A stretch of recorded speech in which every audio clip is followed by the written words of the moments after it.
Daniel capítulo 6, os versículos 24 até o de número 28. Gostaria que vocês fizessem leitura comigo. Ordenou o rei, e foram trazidos aqueles homens que tinham acusado a Daniel, e foram lançados na cova dos leões, eles, seus filhos e suas mulheres, e ainda não tinham chegado ao fundo da cova, e já os leões se apoderaram deles, e lhes esmigalharam todos os ossos. Então o rei Dario escreveu aos povos, nações e homens de todas as línguas que habitam em toda a terra: paz vos seja multiplicada. Faça um decreto pelo qual, em todo o domínio do meu reino, os homens tremam e temam perante o Deus de Daniel, porque Ele é o Deus vivo e que permanece para sempre. O seu reino não será destruído e o seu domínio não terá fim. Ele livra e salva e faz sinais e maravilhas no céu e na terra. Foi Ele quem livrou a Daniel do poder dos leões. Daniel, pois, prosperou no reinado de Dario e no reinado de Ciro, o persa. Bondoso Deus, aplica os ensinos desta palavra santa ao nosso coração, à nossa mente, ao nosso ser. Assim oramos, no nome santo e maravilhoso de Cristo Jesus, Senhor e Salvador nosso. Amém. Eu quero introduzir o nosso sermão trazendo uma história muito antiga, o ano 169, ou seja, logo nos primeiros anos da igreja cristã. Na cidade de Esmirna, numa daquelas igrejas apresentadas a nós do Apocalipse, havia ali um homem, um pastor. O seu nome, Policarpo. Policarpo já era velho quando horrores começaram a ser praticados contra os cristãos a mandado de Roma. Ele foi então ameaçado que não pregasse a Jesus como Senhor. Mas ele propôs em seu coração não se calar, e também propôs não fugir da cidade. A história diz que ele era muito amado, e os irmãos conseguiram então convencê-lo a retirar-se para uma fazenda, e ali, afastado da cidade, do risco de ser capturado, ele passava tempos em oração. Mas um certo dia ele se ausentou dessa fazenda, e alguns enviados de Roma chegaram a este lugar, receberam informação de que ele estava escondido ali. Como não estava, aprisionaram 2 homens que trabalhavam nessa fazenda, e sob tortura, um deles entregou Policarpo. Meus irmãos, assim que as autoridades chegaram aonde Policarpo se encontrava, as escrituras dizem que eles o conduziram, mas apiedaram-se dele por causa da sua idade avançada. Então disseram a ele: o que custa dizer César é Senhor? César era o título do imperador romano. O que custava dizer César é Senhor? O que custa você prestar homenagem aos deuses, se isso vai poupar a sua vida? A história registra então que ele olha para os mandatários de Roma e diz a eles o seguinte: fazem 86 anos que sirvo ao Senhor, e nenhum mal me fez. Como hei de negar ao Senhor que me salvou?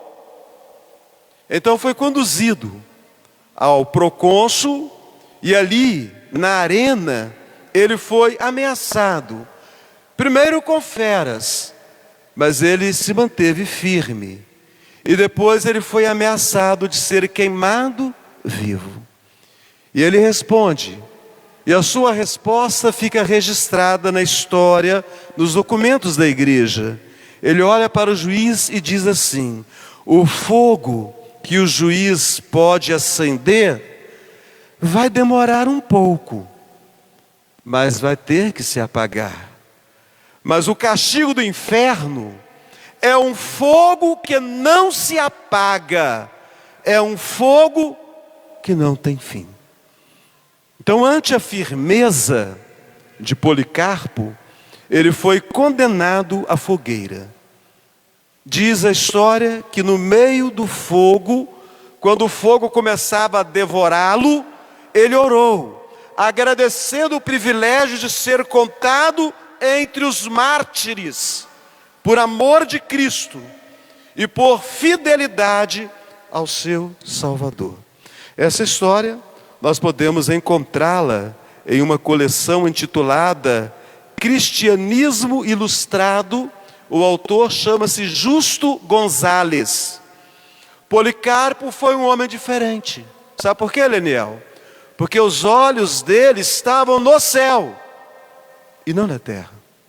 E esse é o problema. Nossos olhos estão muito postos aqui e pouco postos nos céus.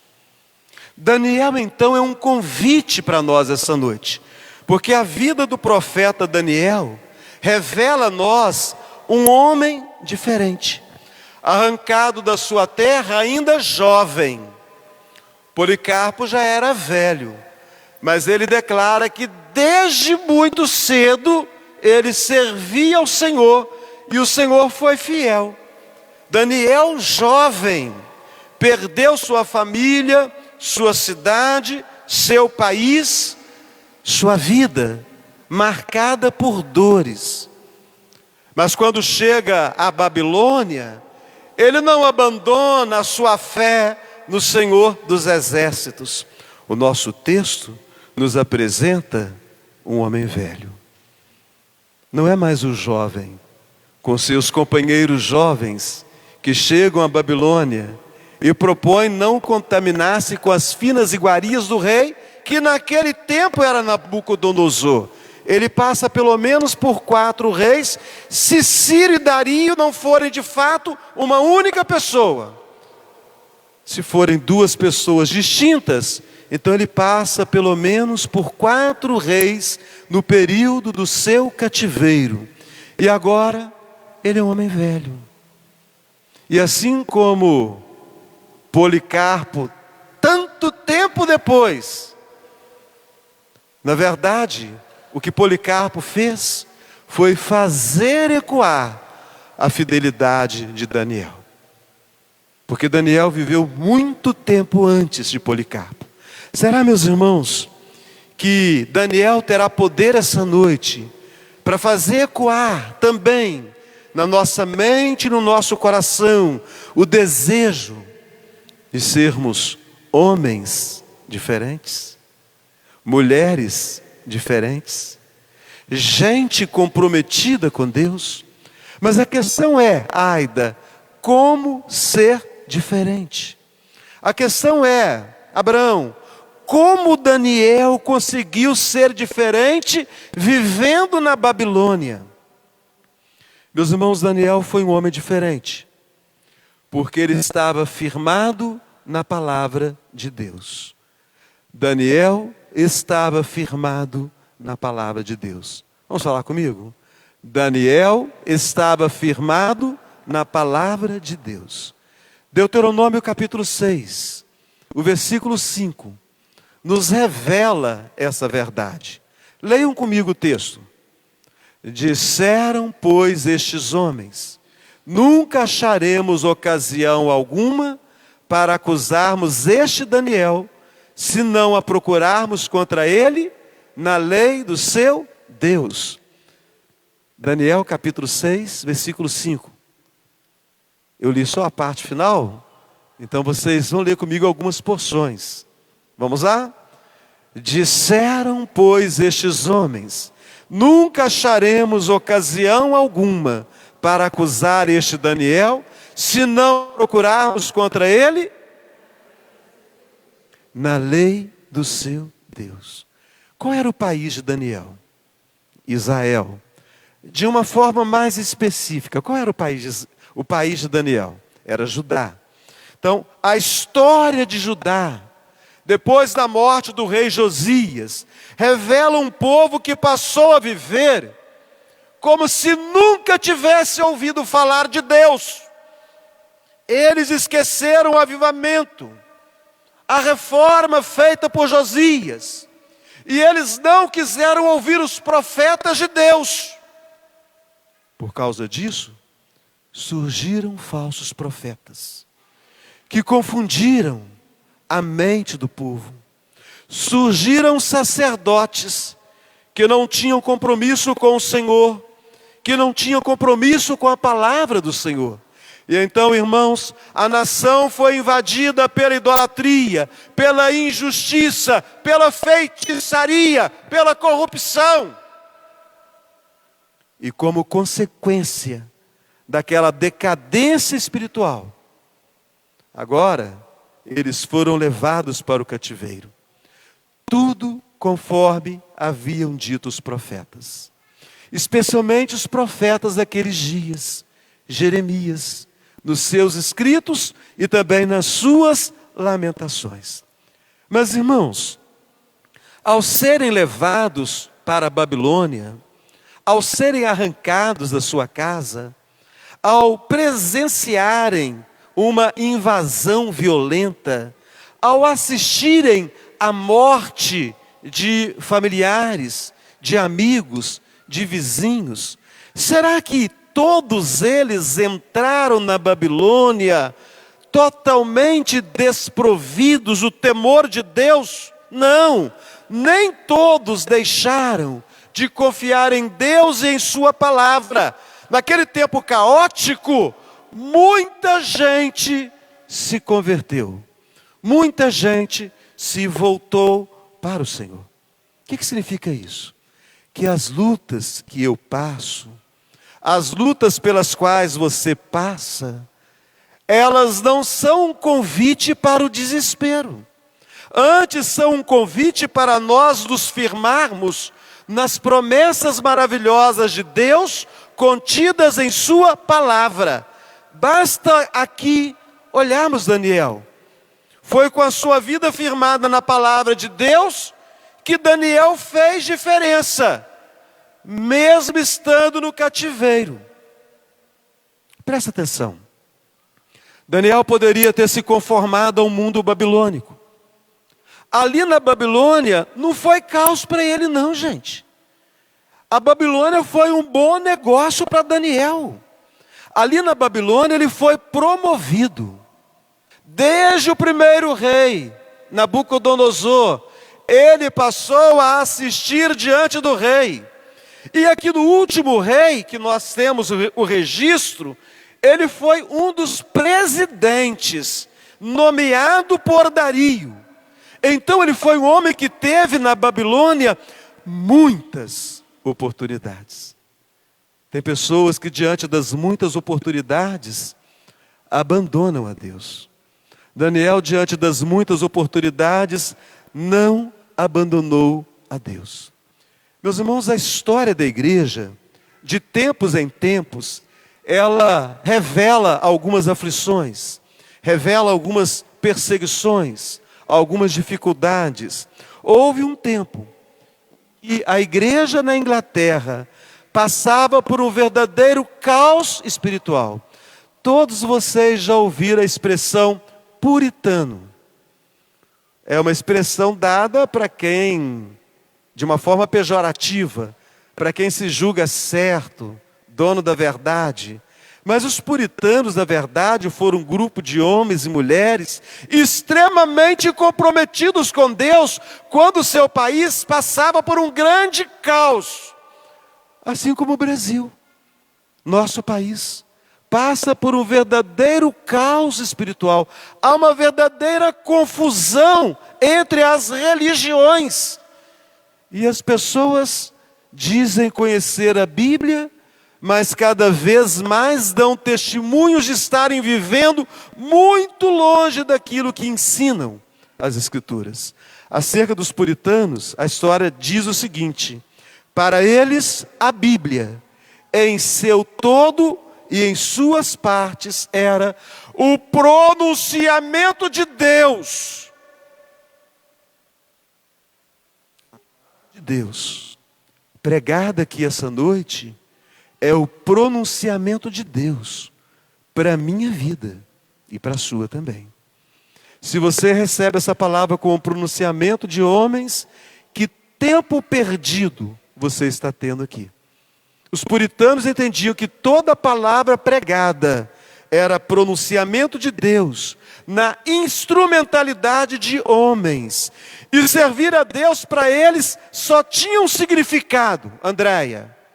Servir a Deus significava obedecer totalmente à Bíblia. Você serve a Deus, Diácono Renato? Você serve a Deus, Meire? Você serve a Deus, Luísa? Você serve a Deus, Fábio? Servir a Deus significa obedecer a sua palavra. Deus não quer apenas que você leia a Bíblia. E olha que nós temos nos esforçado bastante. Toda terça-feira estamos estudando o roteiro de leitura bíblica. Para chegarmos no final do ano, temos um grupo de irmãos, um número maior que vai vir à frente para receber o certificado de leitura bíblica e mostrar para nós que é possível sim, nós fazemos a leitura da Escritura Sagrada. Deus não quer apenas que você ensine a Bíblia. Tem muita gente que ensina a Bíblia, mas que não vive aquilo que ensina. Meus irmãos, Tiago, irmão do Senhor Jesus, disse isso quando ele escreveu: tornai-vos, pois, praticantes da palavra e não apenas ouvintes, enganando-vos a vós mesmos. Então tem muito crente que está enganando a si mesmo. Não lê a Bíblia. E aquele que lê e ensina, muitas vezes não vive conforme aquilo que ensina. Então, como povo de Deus, nós precisamos viver de conformidade com a palavra de Deus. Eu não sei quais problemas que de fato afetam a você essa noite. Eu tenho os meus próprios problemas. Eu não tenho que me aventurar a ser esses profetas modernos que ficam descobrindo os problemas da vida alheia. Eu sei de uma coisa: eu sei que o meu Deus é maior do que os meus problemas. Então você tem problemas tantos quantos eu tenho. Pare de lutar sozinho, firme-se na palavra de Deus. É tanto problema e pouca Bíblia. Como é que você vai resolver a sua vida? Problema demais e Bíblia de menos. Firme-se na palavra de Deus e você vai ver a diferença. Firme-se na palavra de Deus e você vai ter um novo modo de viver. Firme-se na palavra de Deus e você vai entender o que é verdadeiramente ser feliz. Você tem compromisso com a palavra de Deus? Daniel era diferente. Tiveram que buscar na lei do Deus dele. Alguém tem que buscar na lei de Deus para dar uma rasteira em você? Ou qualquer coisa derruba você? Meus irmãos, Daniel foi um homem diferente, porque ele era um homem de oração. No capítulo 6, tem 2 versículos que devem chamar a nossa atenção. O versículo de número 10 e depois o versículo de número 13.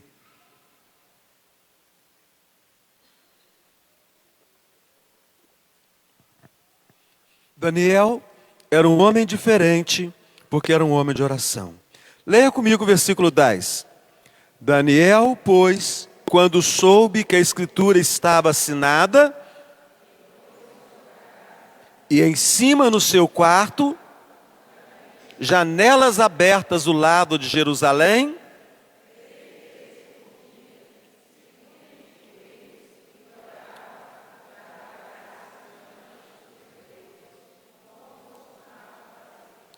Será que orar muda alguma coisa?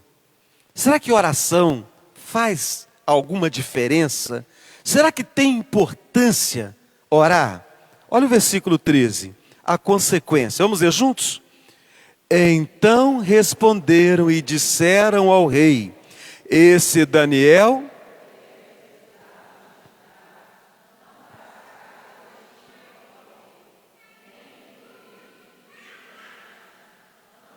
Três vezes por dia.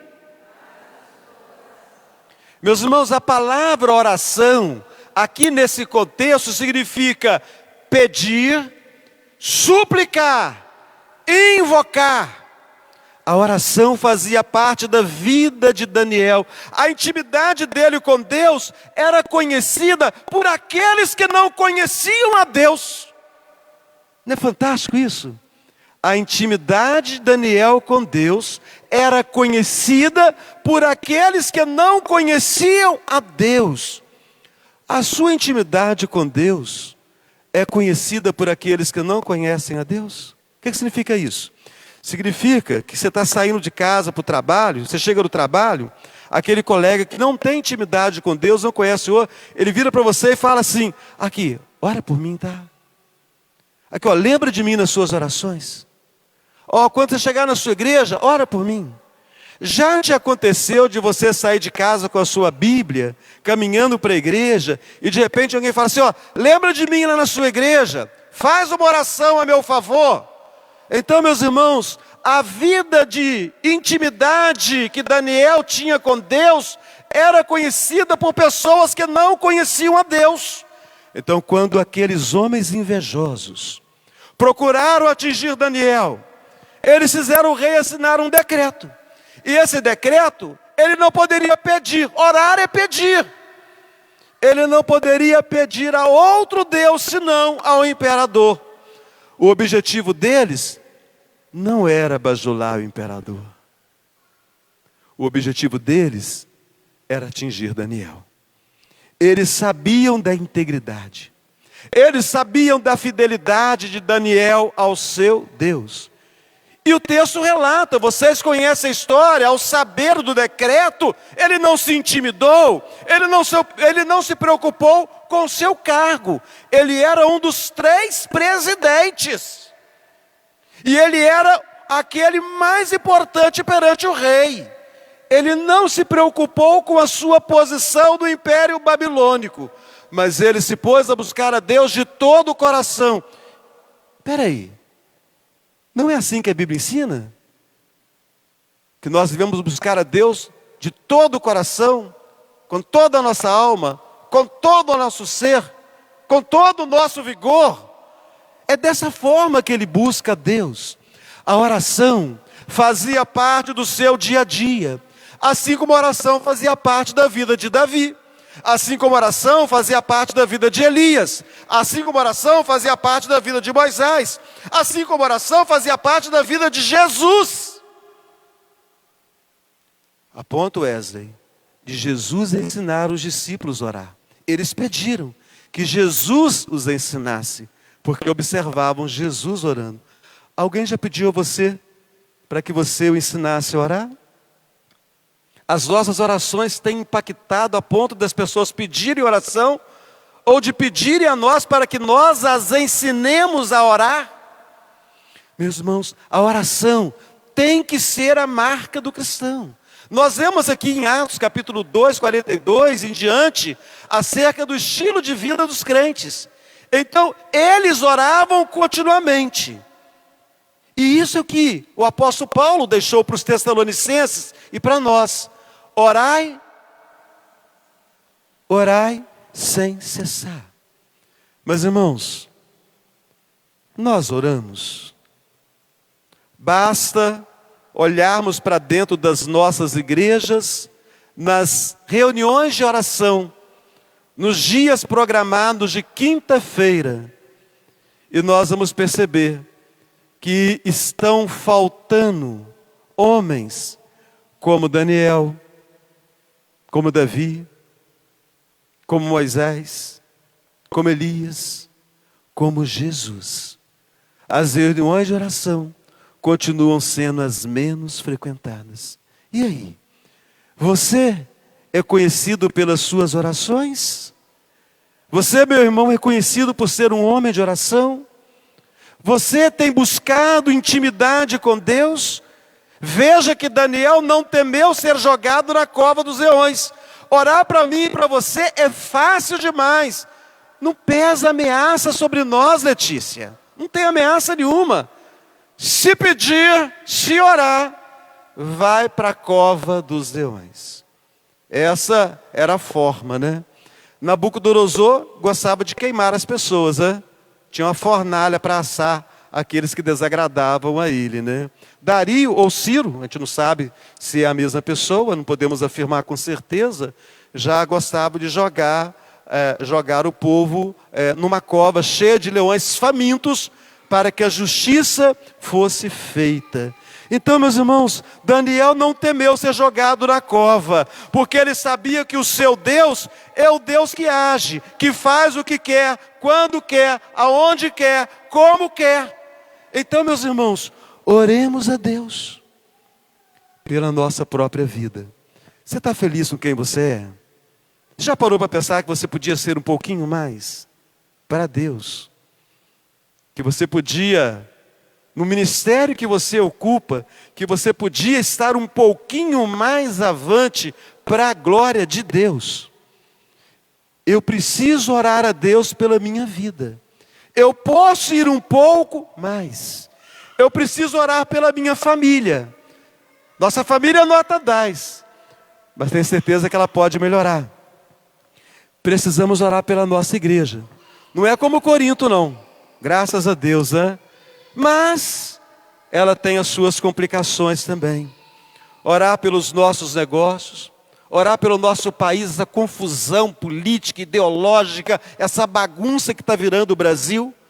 Então, se nós quisermos ser diferentes, se nós quisermos ser testemunhas de Cristo nesta Babilônia, nosso país é uma Babilônia, é uma bagunça, é uma confusão.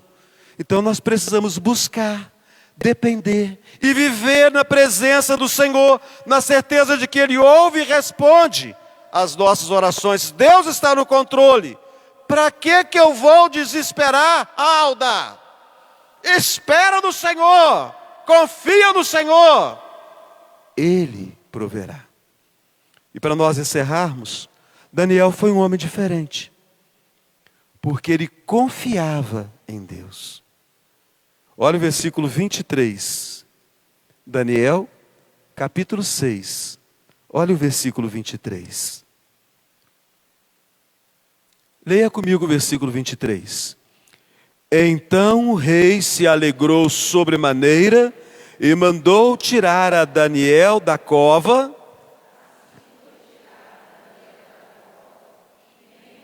Se achou nele, por quê? Por quê? Porque crera no seu Deus. Podemos dizer que ao ser escolhido para estudar ali na Babilônia, logo no início do seu ministério, quando ele foi levado cativo, Daniel permaneceu fiel a Deus, diante de um mundo de oportunidades que ele teve no Império Babilônico, onde ele recebeu promoções, chefe dos magos, presidente, e em nenhum momento ele permitiu que essas promoções o afastassem da presença do Senhor, mas cada dia, meus irmãos, ele buscou viver mais intensamente e buscar mais intensamente a face do seu Deus.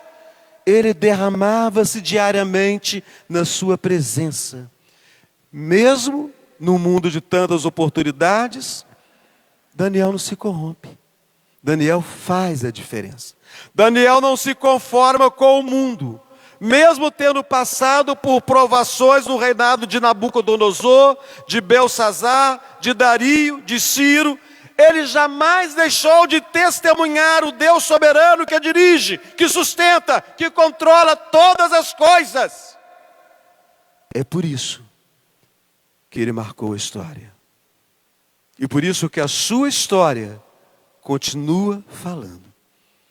Meus irmãos, quando nós olhamos para outros homens de Deus, nós percebemos que eles enfrentaram grandes lutas, mas eles obtiveram sucesso, porque eles ousaram também ser diferentes.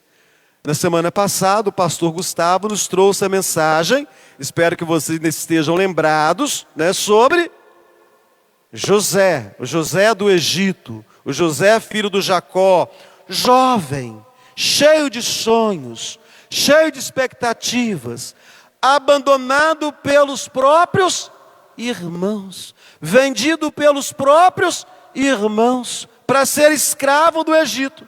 Chega do Egito, é acusado falsamente pela esposa do seu senhor, lançado no cárcere. Mas a Bíblia diz que de forma surpreendente, José confiava em Deus.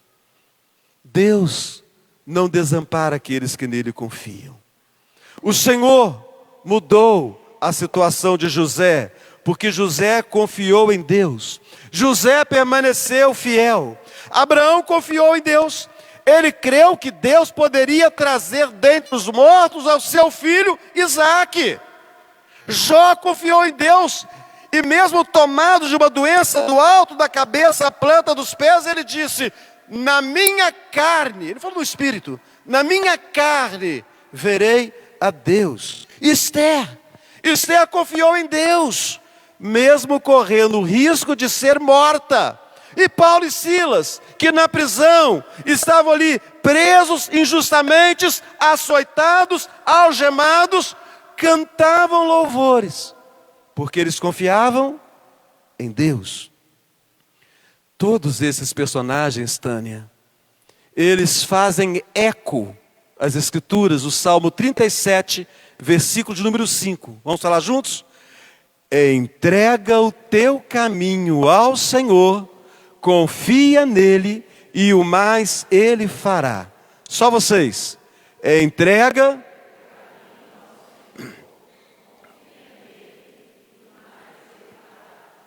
Irmãos, o nosso Deus não mudou. Ele foi o mesmo que livrou Daniel da cova dos leões, que livrou Daniel das mãos daqueles que queriam acabar com a sua vida. Por isso, eu entrego a Deus os anseios do meu coração. Eu entrego a Deus essa noite as preocupações que atormentam a minha alma.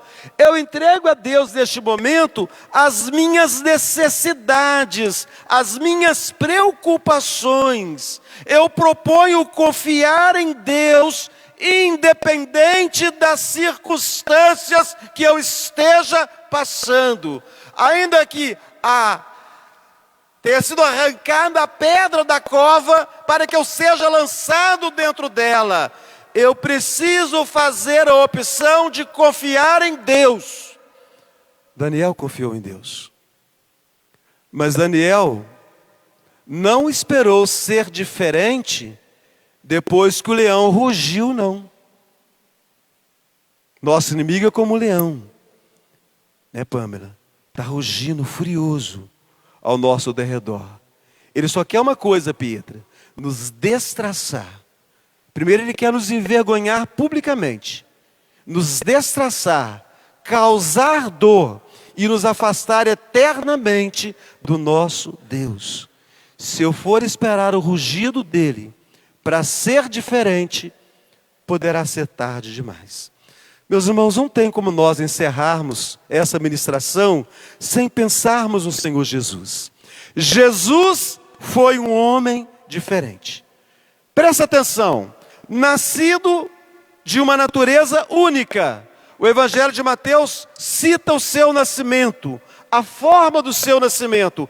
Eis que a virgem conceberá e dará à luz um filho, e ele será chamado pelo nome de Emanuel, que significa Deus conosco. Diferente de qualquer outro, Jesus nasceu de uma virgem, e ele é Deus encarnado. Jesus foi um homem diferente. A vida dele foi sem pecado. Será que você cometeu algum pecado hoje? Será que eu cometi algum pecado hoje?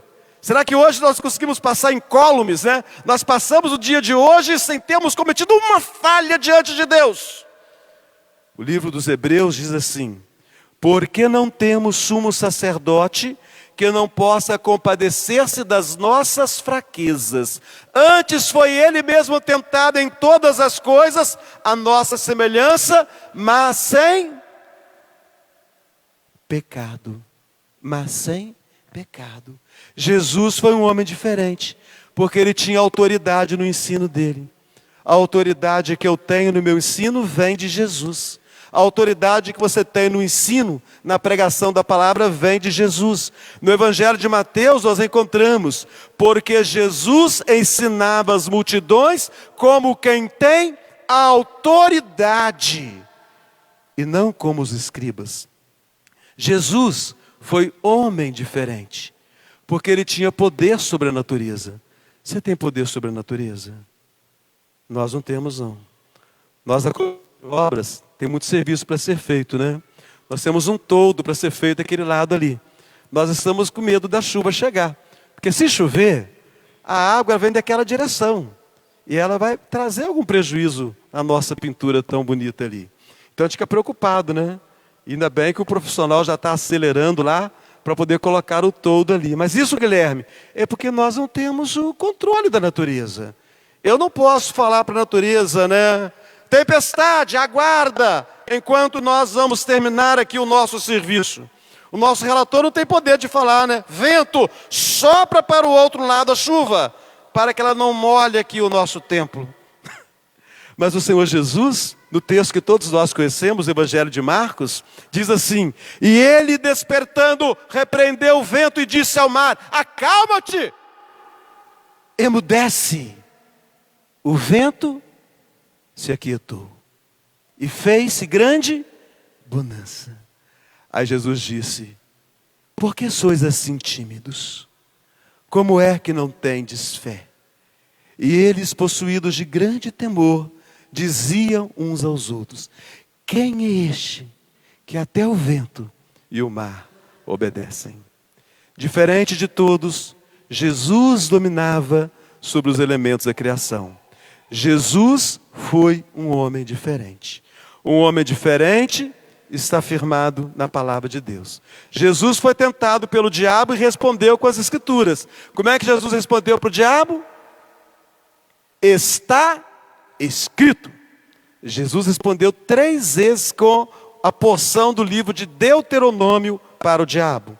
Jesus foi um homem diferente, e um homem diferente tem compromisso com a oração. A Bíblia fala que Jesus orou tão intensamente que transpirava, e o seu suor transformava-se como gotas de sangue caindo sobre a terra. Será que, pelo menos, eu transpiro um pouquinho a minha fronte, a minha carequinha? Será que você transpira um pouquinho que seja quando você está orando? Ou a oração não exige muita coisa de você, né? A sua vida de oração a favor da sua família, a minha vida de oração a favor da minha família, não deveria fazer com que eu transpirasse e molhasse totalmente meu corpo? Que coisa mais importante há depois da salvação do que a minha família? Jesus foi um homem diferente. Um homem diferente confia em Deus. Diante da realidade da cruz, diante de toda a violência que Jesus sofreu, o que ele fala? Pai, seja feita a tua vontade. Será que eu posso dizer como Jesus me ensina na oração do Pai Nosso? Seja feita a tua vontade, assim na terra como nos céus. Qual é a sua vontade essa noite? A nossa vontade tem que ser a vontade de Deus para as nossas vidas. Você gostaria que as coisas fossem diferentes? Gostaria, Pedrinho, que as coisas fossem diferentes? Gostaria, Kézia, que as coisas fossem diferentes? Eu gostaria que muita coisa na minha vida fosse diferente. Então eu tenho que ser como Daniel. Eu tenho que ser como Jesus. Eu tenho que ler a Bíblia. Eu tenho que orar. Eu tenho que confiar em Deus. Bondoso Deus, graças damos a Ti pelo Teu cuidado conosco. Vivemos tempos difíceis, tempos caóticos, sempre tem vindo sobre a igreja do Senhor. E a nossa geração tem vivido esses tempos caóticos, em que o Evangelho começa a ser atacado. E nós precisamos nos posicionar, como Daniel, como Policarpo, como os grandes nomes da Reforma, como irmãos e irmãs de nossa própria época, fazendo a diferença e revelando essa diferença no conhecimento da Bíblia, na vida de oração e na confiança em Ti. Assim oramos, no nome santo do Senhor Jesus.